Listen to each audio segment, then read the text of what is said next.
Welcome back to my channel, and if you're new here, my name is Sylvia, and I make videos on bookish and writerly things. Reading has always allowed me to escape into someone else's world. Writing allows me to disappear into my own world, and at the same time, both allow me to find myself. Join me as I experiment on how to best tackle projects, figure out how to stick with habit tracking, and celebrate the wins, both big and small. So grab a cup or a glass of whatevs, and let's get on with the video. Another book discussion. My name's Sylvia. Today's genre is science fiction, and we are going to be talking about the book Wool by Howey. The internet says Wool is a dystopian science fiction novel set in a post-apocalyptic world where humanity lives in a vast underground silo. And that's the best and most concise definition or summary rather that I could find. And basically what they're saying is the outside world is not habitable. We have the air and the soil that are probably full of radiation. And so everyone, I think at this point, everyone is 10,000 people live in a silo. There's about 140 flights in this silo. The majority of it is underground. Only the tippity top part is above ground. And of course, that's where all of the very, very rich and intelligent people live. So the first part of this discussion, I want to talk about the structure of the book. And usually I leave this part for the end, but I feel like because of the way it is structured, it's best to start it at the beginning. Wool is the first book in the trilogy, and it's made up of 5 short stories or novellas. Howey ended up selling these, self-publishing them, I should say, on Amazon. And then when he got his agent and his publisher, they ended up taking those first 5 stories and putting them into the first book. Now, what I could find on the internet was that there was a story originally somewhere, not the first story in this book, but a story that was originally called Wool. Maybe that was the first short story he sat down and thought, hey, this is really great. I want to write more on this. And he ended up selling those first 5 stories, self-publishing them. And that can be confusing because a lot of us know that a lot of series are basically named after the first book. Think of like the Hunger Games or the Hunger Games trilogy, because the first book is usually how readers are introduced to the world. And with this series, Wool was the first name of the first book, but only in the United States. Everywhere else, the first book was called Silo. And therefore, I guess that's why it's called the Silo series or trilogy. So if you go looking for this on Amazon and you get confused, it's not my fault. There was a YouTuber who made a really great point in saying that wool is also a double meaning for kind of the wool that's being pulled over people's eyes, and part of the cleaning, as we will get into the discussion and we'll learn more about that. And I thought that was really a great observation, and I highly recommend that you check out his video. So what are the most important things about this book that we should discuss? First of all, it was very interesting because we have 2 POVs, but not throughout the whole book. And that is part of the problem with basically selling this as novellas. You're not really sitting down and writing an entire novel and planning the whole thing out. And that is a struggle we have seen with other books. The most famous one for me is F. Scott Fitzgerald's The Beautiful and the Damned. That was sold as serialized, rather, in a magazine. And I'm not sure if he sold that by chapters or by sections, but basically what happens is the story goes where it goes. And then by the end, it's all finished, which is great because you have a complete novel, but the flow is not really there. And unfortunately, I think what happens when you sell this as an omnibus, it was already very popular as short stories or novellas. And then when you put it into a novel, it almost kind of doesn't make sense. And I went into this not knowing that because I like to go into books just getting dropped in a world and kind of try to justify why an author is choosing the words and the structure that they're choosing. So with the first POV, we are following a man who is the sheriff named Holston, and he has a wife. They're trying to have a baby. They live in the silo, and when you start to kind of read through the first story, you're really starting to get a vision of what the silo looks like. I would imagine like a huge apartment building that is circular, and there is the staircase in the center that goes down 140 flights. And all of the silo is covered as underground except for the top part. And of course, the richest people and the most educated people seem to live in the upper parts of the silo. And, you have what they call the down deep. And the down deep is basically where all of the mechanics that keep the lights on in the silo work. And of course, you have like this class system that makes it seem like the people in the down deep are trash and they're not worth anything. So they really don't hardly ever leave the down deep. But they are the most important people, I would argue, in the silo, because they do keep the lights on and the air clean. So Holston and his wife are in this thing called a lottery. And basically, when you're in the lottery and you get picked, or it's your turn, you get so many days to try to have a baby. And if you don't have a baby within this time, then you go back into the lottery and basically back on birth control, and you have to wait your turn again. So there's some pressure and anxiety from that. And we start to learn, okay, not only are there a lot of rules and some structure, because you would have to in a small confined space, there also is this population control. There are certain floors in the silo that are dedicated to farming. So there's agriculture. There is also IT. So there are cameras within the silos. So we do have some technology going on. And all of this is about control. And Holston's wife works in IT. And the head of IT is this evil guy who's our antagonist, Bernard. And so one day she comes back and she tells her husband that she thinks she's discovered something about the outside, that the government in the silo has lied about what's really out there. She doesn't go into big details about this, but she has decided that she wants to go outside. And what we know about the outside is if you even say that you want to go outside, you will go outside. And that is a death sentence because, again, the air is not clean out there and the land is uninhabitable. At first, I thought, okay, Holston is going to pretend like he didn't hear his wife say that she wants to go outside, but that's not what happens. This man is like loyal to a T. He is this person who's like, my wife has said she's going to go outside, and I'm going to be the sheriff who basically carries out his wife's death sentence. And that was like kind of shocking to me. And I was really sad. At first I thought, okay, where the story is going to go from here is we're going to try to hide the wife. We're going to try to get her some help so she stops telling people she wants to go outside. But that's not what happens. So his wife does go outside. But before she does, she tells him that if she's right and that if the earth is actually a beautiful landscape with fresh air, she is going to clean. So we learn that the cleaning is basically when the government dresses you in this astronaut suit. It's like a faux astronaut suit. And they give you a piece of like still wool so you can go outside and you can clean this kind of glass piece that goes over the camera lens. And they have these places called like viewing areas. And in the TV show, it kind of looks like a cafeteria, and the top part has like the biggest viewing area because it's above ground. Everywhere else, it's just like a small screen because, again, it takes 24 hours, a full day to go from the bottom of the silo to the top. So when I'm reading this, and my partner, he didn't read the book, he watched the TV series on Apple TV Plus, he believed, and I believed as well, that it was going to be clean air and beautiful grass, and what they've been showing them, this image of like a wasteland, was not true. And so what happened? She goes outside and we wait and she cleans, and I'm like, oh my gosh. And my partner Jay's like, I told you they lied. And I'm thinking, okay, this is where we're going to go with this. We're going to have some kind of uprising because they've talked about this in the past, that they had uprisings. And the whole thing is the silo doesn't know its history. It doesn't know like what happened before silos or anything. All of that has been erased. All they've ever known is the silo itself. So she goes outside and I'm like, oh my God, I can't believe she's cleaning.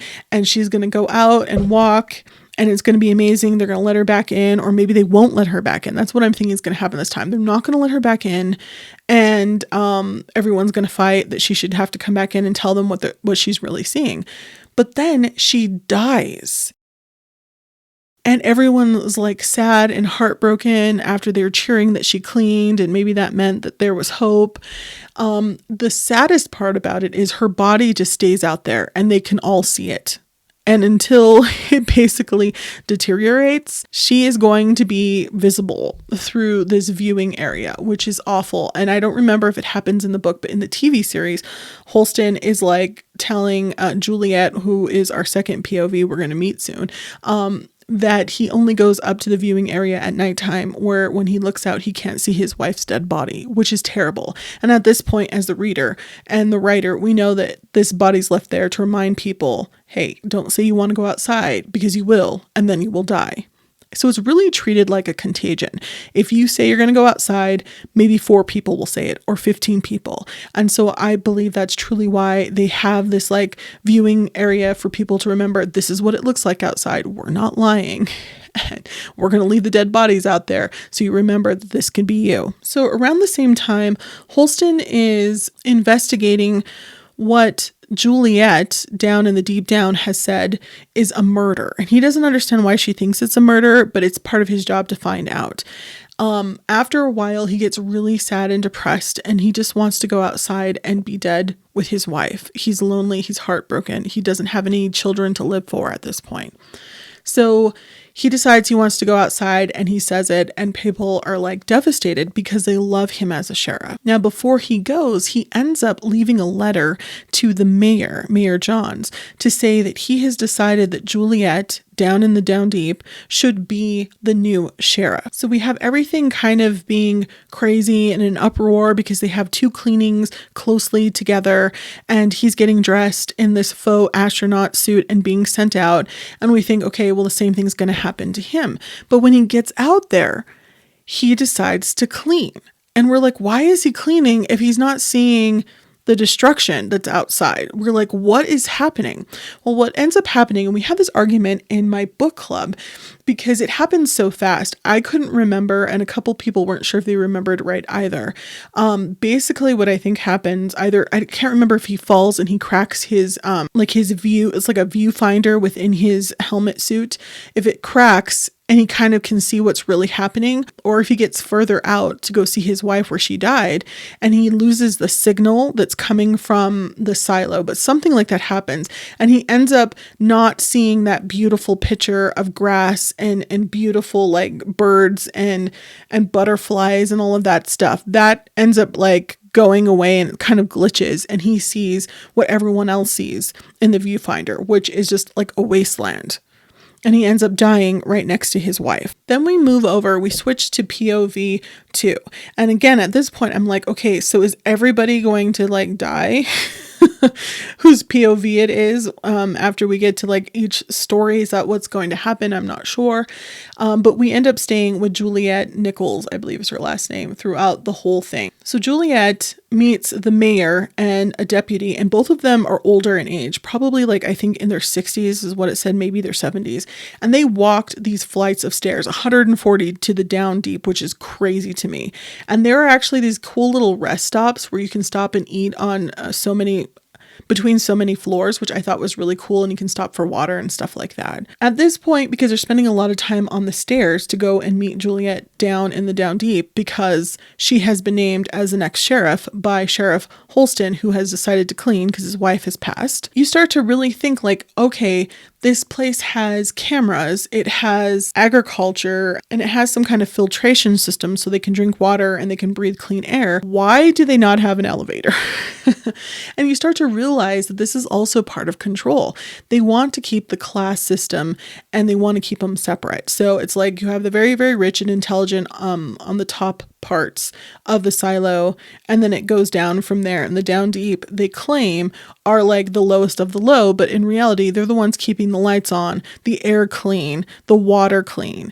And so they're more powerful than they let on. Once the mayor gets to the down deep, she tells Juliet that she is supposed to be the next sheriff, and Juliet's like, this is not what I want to do. And they have this conversation. And in truth, the deputy who's with her, who's older, probably should be sheriff, but he doesn't want it. He's really in love with the mayor, and it's all secretive because of the class system. They really wouldn't be allowed to get married, which is kind of sad. And so they end up leaving, hoping that she's going to take this position. And the mayor ends up dying, but not from walking up and down the steps. Someone has poisoned her. In comes Bernard, who's head of IT, and he is the evil antagonist. And basically, Bernard, I was confused by, and we had a little discussion about him in our book club. We didn't understand why Bernard wanted to be the mayor. Yes, we understand that the mayor seems to have all the power, but Bernard kind of knows more secrets. He's like the secret keeper because he's watching all of these cameras that are in the silo. And we had a discussion about why he'd want to give that to someone else, that power, and how you would even pick that person. But he does. He ends up picking Lucas, and Lucas is going to be the head of IT at some point in the book. I think Lucas mentions that he's like in the small room watching these cameras and watching what everyone does for like a month and hasn't been out of that room. And he asks if he can go out of the room for a while and go see, I don't know if it was his mom, his family. And Bernard's like, this is your new life. Get used to it. So it was pretty interesting. And then you have Juliet, who's trying to solve this murder, and not just the murder of the person that she knew, but also the murder of the mayor. At the same time, we're starting to learn more about Juliet, and Juliet actually did not grow up in the down deep. Juliet grew up above because her father was a doctor, and something happened between her mother and her little brother dying that caused her to kind of hate her father, and she didn't want to be up there with him anymore. She almost, it seems like, wanted to punish not only her father but herself by going into the down deep and not being anything her father ever wanted for her. And so that's what ends up happening when she's like a teenager or something like that. She ends up going down to live with someone called Walker. And in the book, Walker is a man, but in the TV series, they did a gender swap. And normally I don't care for a gender swap, but it really works in the TV show. I really like Walker being a female, and I really, really love her character, probably the most out of everyone. So Walker has like these walkie-talkies and lives in his little world, and he like can fix pretty much anything. And at this point, we're kind of like, how come the older people in the community don't seem to know anything about what happened in the past? That doesn't seem like a real thing. They've been around long enough. Didn't their grandparents tell them a story that their grandparents told them? But yet people don't seem to know what's going on. And that gets more interesting in the TV show. They don't really go, I don't think, too much into that in the book, so I won't mention that part. So finally we get to the point where Juliet is asking too many questions. She gets in trouble and she gets sentenced to clean, to go outside. And so on her way outside, she ends up getting some kind of special tape from Walker, who works down in the deep down. And this tape helps her survive longer because it's, closing off. Basically, the tape goes around the areas between the suit and your boots and the suit and your gloves. And so it lets less radiation in, and you do get some oxygen in the suit for a while, but it's not meant to last very long.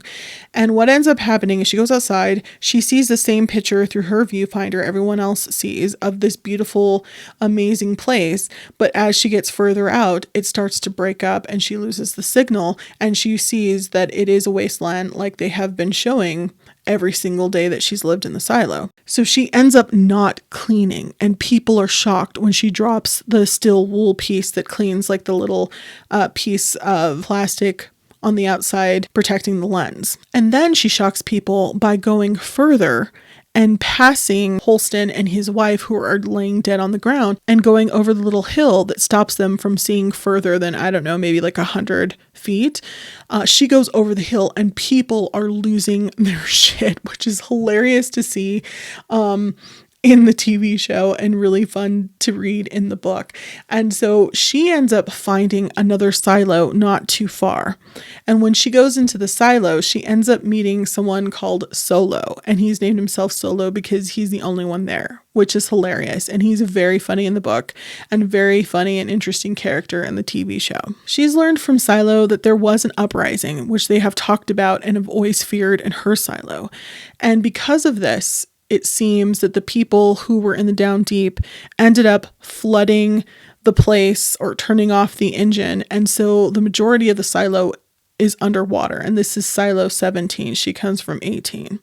And we're starting to think as a reader and a writer, okay, if this is 18 and 17, where are 1 through 16? Like, we're shocked to find out there's more than one silo, but now we're like, okay, now there's probably more than 2. She also finds some teenagers because Solo doesn't venture very far from where he is because he's kind of a recluse and he has like all of this kind of agoraphobia because he's supposed to protect this one place that has a keypad, and only if you have the number can you get in and out of it. So she ends up finding these teenagers and a couple of younger kids, and there are a few of the teens that have a child, and she's shocked by this because, of course, in their silo, they have the population control because of the lottery and the birth control. But since there are no adults or government in Silo 17, they're free to have children at any age. She convinces the teenagers and the kids that she can help them and that they're safe with her. And she leaves them with Solo. And they're basically at the end of the book where we leave them, they are starting to get rid of the access water and trying to deflood the silo. She decides she has to go back to her silo because she's scared that there's going to be an uprising because of her and that it's going to cause people to want to go outside and it's not safe. So she needs to warn them. She also gets a chance to talk to Walker on the walkie-talkie, and she has learned that they have started to fight back and they have taken control over at least their part of the silo, but they're basically at the doors and they're not sure what's going to happen. Now, I was really happy when Bernard ended up dying because he was an awful jerk, and it seems like Lucas is going to be not only a love interest for Juliet, but also a really good friend. They have, of course, decided that they don't want to reinstate her, I don't believe, as sheriff. They want her to be the mayor. And she explains to them that she would only take it with some stipulations, meaning that she does not want to lie about what's on the outside, that everyone has to know the truth and they have to go from there. And it seems like we're going to be traveling to other silos as well, which seems very, very interesting. All in all, I felt like this book was worth a read. I've heard that book 2 is really good because it is written as a novel from start to finish, unlike this one, which was an omnibus, so it felt very disjointed and not connected at all. I wasn't really a fan of having 2 POVs because I had really connected with the sheriff. I thought, oh, that's kind of weird to jump into another POV a story later, and I wasn't sure if we were going to follow Juliet for the rest of the way, although we ended up doing that. I highly recommend getting into the TV series if you can. Sometimes if you don't have Apple TV Plus or Apple Plus TV, I don't know what it's called, they will loan out some of their series to other platforms. So I highly recommend looking that up and seeing if you can catch it on Hulu or somewhere else. There are a lot of themes to be found in Wool, starting with control and power. Who has the control? Who has all of the power? Yes, the government has all of the control, but the power really lies with the people who are in the deep down. And they definitely try to lie about that, which is not surprising at all. We have this whole issue with rebellion. There is a resistance. Juliet is really a representation of that resistance. You can argue that there is truth and deception in this book and that the truth might weigh too much for some people. And that's why they choose not to tell people about what's really going on the outside. The cleaning has a lot to do with hope, giving the people hope that maybe it could happen. Maybe this will be the time when somebody survives and we can finally go outside. But then there's that deception that they still tried to do with the vision, with the view, like the viewfinders, I don't know what you would call them, that are in the masks, where they get that sense of hope so that they'll clean the outside with the wool. And then once they get further off or they're out there long enough, they'll either run out of air or they get too far and the signal dies and then they die. But it doesn't matter because the government has got what they wanted, which is you cleaned and you gave that little bit of hope to them just to have it taken away, which is also kind of evil and tragic. I would recommend this book to any reader who is very much missing the genre dystopian, because this is absolutely a dystopian fiction. I know currently this is probably being categorized, even though it says it's dystopian, as science fiction or spec fic, because dystopian fiction, a lot of people will argue, is a dead genre. And that's what happens when publishing houses just flood a genre and then they feel like they have to get rid of it. It's so ridiculous. What kind of writers would I recommend this to? Anyone who wants to write dystopian fiction and you're trying to build a world around a post-apocalyptic ending. How would you start the world over again? What would humanity look like? If the air and the earth was toxic, what would you live in? A bubble? in this case, it's a silo, which I thought was pretty cool and very interesting. And I think it was my partner, and I'll have to flash it on the screen, who mentioned when I read this book and I thought, hey, it's a TV series, we should totally watch it. He's like, oh yeah, I've played a video game like that. All right, so don't forget to like, comment, and subscribe. I hope that this was helpful. Thanks for watching, and don't forget to read a book, write a book. Sincerely, Sylvia.